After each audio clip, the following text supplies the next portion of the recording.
धारनगर के talent school Dussehra road से आज प्रातः 8 बजे राष्ट्रीय धर्म विजय पदयात्रा को प्रारंभ किया गया, जिसमें संत श्री 1008 श्री नर्मदानंद बाबजी के द्वारा संकल्पित द्वादश ज्योतिर्लिंग की लगभग 12,000 किलोमीटर की पदयात्रा और अवधूत श्री लक्ष्मीकांत बाबजी की संकल्पित ध्वजा की शोभा यात्रा हर्षोल्लास और धूमधाम से नगर में निकाली गई। ये पदयात्रा नगर के प्रमुख मार्गों से निकली गई।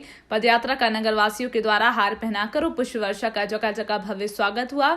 यात्रा में धर्म प्रेमियों के द्वारा बढ़ चढ़कर हिस्सा लिया गया, जिसमें महिला, पुरुष सहित बुजुर्गों और बच्चे भी शामिल थे। जी बाबू जी, ये राष्ट्र धर्म विजय पदयात्रा है। 29 सितंबर 2019 को इसका शुभारंभ हुआ था और राष्ट्र धर्म विजय पदयात्रा के 3 हेतु हैं। इस हेतु को पूर्ति करने के लिए जल, जंगल और जीव की रक्षार्थ ये यात्रा निकली थी। इस यात्रा का जो उद्देश्य है, पर्यावरण शुद्धि, जल संरक्षण और गोरक्षण को लेकर के यात्रा की जा रही है। सर्वप्रथम गंगोत्री धाम से प्रारंभ होकर के केदारनाथ, विश्वनाथ, बैजनाथ, मल्लिकार्जुन, रामेश्वरम, भीमाशंकर, त्र्यंबकेश्वर, घृष्णेश्वर, सोमनाथ, नागेश्वर होती हुई आज धार डिस्ट्रिक्ट में प्रवेश हुई है। इस यात्रा के उद्देश्यों के साथ साथ में हमारी सनातन संस्कृति, गौ माता का रक्षण एवं जगत के अंदर जो आज विविधता में एकता हो, इस प्रकार की जो समरसता है, उस समरसता को बिठाने का कार्यक्रम संतों के माध्यम से ही सफल हो सकता है।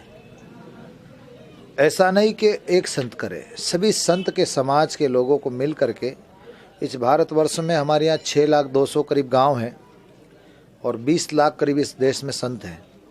और सभी संत यदि अपना कर्तव्य समझ लें कि समाज के अंदर रह करके हम यदि सफलता के और सनातन संस्कृति का रक्षण करना चाहेंगे, तो उसलिए एक गांव में 3 संत हिस्से में आते हैं, 6 या 18, और ऐसे सभी लोग मिल करके इस संस्कृति के रक्षण हेतु यदि आगे बढ़ते हैं तो हम सब मिल करके इस कार्य को सफल कर सकते हैं।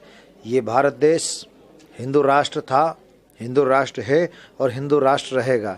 हमारी गौमाता राष्ट्रीय गौमाता घोषित होकर के सरकार के कानून के अंदर यदि हो जाती हैं तो निश्चित ही गौमाता का रक्षण होगा। इसी उद्देश्य को लेकर के पर्यावरण शुद्धि के लिए ज़्यादा से ज़्यादा इस पृथ्वी पर वृक्षारोपण हो, और वृक्षारोपण के साथ साथ में हमारा जो कर्तव्य क्या है, इस देश के अंदर रहते हैं तो प्लास्टिक आदि जो हैं, प्लास्टिक को हम कैसे जीवन मुक्त बना सकते हैं।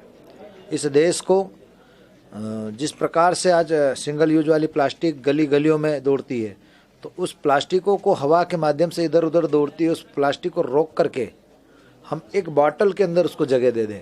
जैसे बिस्लरी पानी की बॉटल होती है, उस बॉटल के अंदर सारे कचरे को हम नित्य भर दें तो हमारे 4 घर का कचरा एक दिन में पूरे बॉटल में एक कचरा आ जाता है। उस कचरे को करके जहाँ रोड बनते हैं और